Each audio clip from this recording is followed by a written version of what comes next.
దేవుని ఘనమైన నామమును బట్టి వందనాలు, స్తోత్రాలు, శుభాలు తెలియజేస్తున్నాం. దేవుని బిడ్డలారా, అందరూ బాగున్నారా? మా అనుదిన ప్రార్థన కార్యక్రమంలో దేవుని మాటలు వింటూ ఆత్మీయంగా బలపడుతున్న మీ అందరికీ కూడా ప్రభువైన యేసుక్రీస్తు నామములో ప్రత్యేకంగా శుభాలు తెలియజేస్తున్నాం.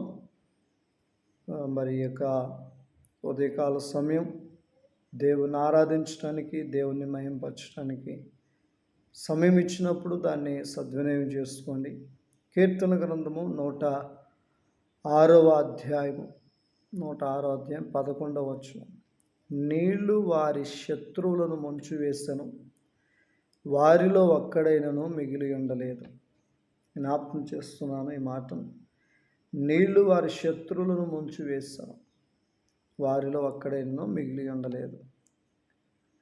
ఐగుప్తు నుంచి బయలుదేరి వచ్చినప్పుడు దేవుని పిల్లలను వెంటాడుతూ వచ్చినటువంటి శత్రువులైన ఐగుప్తీయులు, ఫరో సైన్యము ఎవరైతే ఉన్నారో వారు ప్రియమైన బిడ్డలారా దేవుని బిడ్డలకి హాని చేయాలని పరిగెడుతూ వచ్చారు. వాస్తవంగా ఏ నీళ్ళైతే ముంచేస్తాయికి సిద్ధంగా ఉన్నాయో ఆ నీళ్ల గుండగా దేవుని పిల్లలు రహదారిలో వచ్చారు. దేవుని పిల్లలకి హాని చేయాలనుకున్నటువంటి వారేమో నీళ్ళల్లో ముంచివేయబడ్డారు. దీన్ని బట్టి మీకు ఏం తెలుస్తుంది అని అంటే, నీవు ప్రయాణమై వెళుతున్నప్పుడు ఆత్మీయానుసారంగా పరిశుద్ధమైన దేవుని మాట వింటూ నీకు ఎదురుగా ఎర్ర సముద్రాలు వస్తాయి, ఎరుకోగోళ్ళు వస్తాయి. అయినప్పటికీ ప్రియమైన బిడ్డలారా, దేవుడు వాటిలో గుండగా మార్గాన్ని తెరుస్తాడు మనకి. హల్లెలూయా. దేవుని పిల్లలకి దేవుడు వాటి గుండగా మార్గాలు తెరుస్తాడు. మరి మనల్ని నశింప చేయాలనుకుని, మనల్ని నాశనం చేయాలనుకుని, లేదా మనల్ని కానానికి వెళ్లకుండా చేయాలనుకున్నటువంటి వారు శత్రువులు ఉన్నారే, ఆ శత్రువులని అదే నీళ్ళతో ముంచేస్తాడు. మనం వెళితేనేమో నీళ్ళేమో 2 పాలైతే, వాళ్ళు వస్తేనేమో నీళ్లు ముంచేస్తాయి. దేవుని పిల్లలు వెళుతుంటే మార్గాలు సరళం చేయబడతాయి.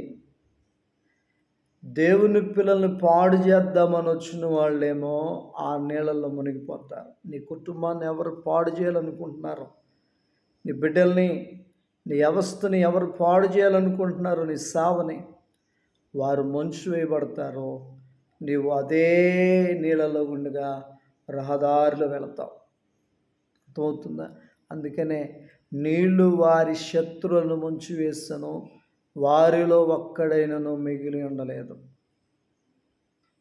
నీకు హాని చేసేవారు ఒక్కడు కూడా మిగిలి ఉండరు. నువ్వు భయపడొద్దు. ముందు ఎదర సముద్రం ఉంది, వెనక ఫరో సైన్యం ఉంది, మధ్యలో నేనున్నానని భయపడొద్దు. నువ్వెక్కడున్నా, నీ ఎదర ఏదున్నా, వెనక ఏదున్నా, నీతో ఉన్నవాడు గొప్పవాడు. కనుక గొప్పవాడిని కలిగి ఉండి ముందుకు సాగిపో. చక్కగా కుటుంబాన్ని, సంసారాన్ని, చదువుని, ఉద్యోగాన్ని నడిపించుకో. ప్రార్థన చేసుకుందాం. పరిశుద్ధుడా, ప్రేమ, నమ్మకం కలిగిన యేసయ్యా, నీ పరిశుద్ధమైన నామాన్ని బట్టి వందనాలు. ఈ ఉదయము మా ఎదురు ఎర్ర సముద్రం, మా వెనక ఫరో సైన్యం ఉన్నప్పటికీ నీటిని రహదారిగా మార్చావు, ఆ నీళ్ళల్లో శత్రువులను ముంచావు. అలాగే మా జీవితాల్లో కూడా అలాంటి గొప్ప కార్యాలు చేసి నడిపించమని, ఆటంకాలు దూరపరచండి. ఈ ఉదయం పెళ్లి రోజు, పుట్టినరోజు జరుపుకుంటున్న బిడ్డలను దీవించండి. మా అనుదిన ప్రార్థన సబ్స్క్రైబ్ చేస్తూ వింటూ అనేకులకి తెలియజేస్తున్న వారిని కూడా దీవించమని యేసు నామమున అడుగుచున్నాను తండ్రి. ఆమేన్. God bless you.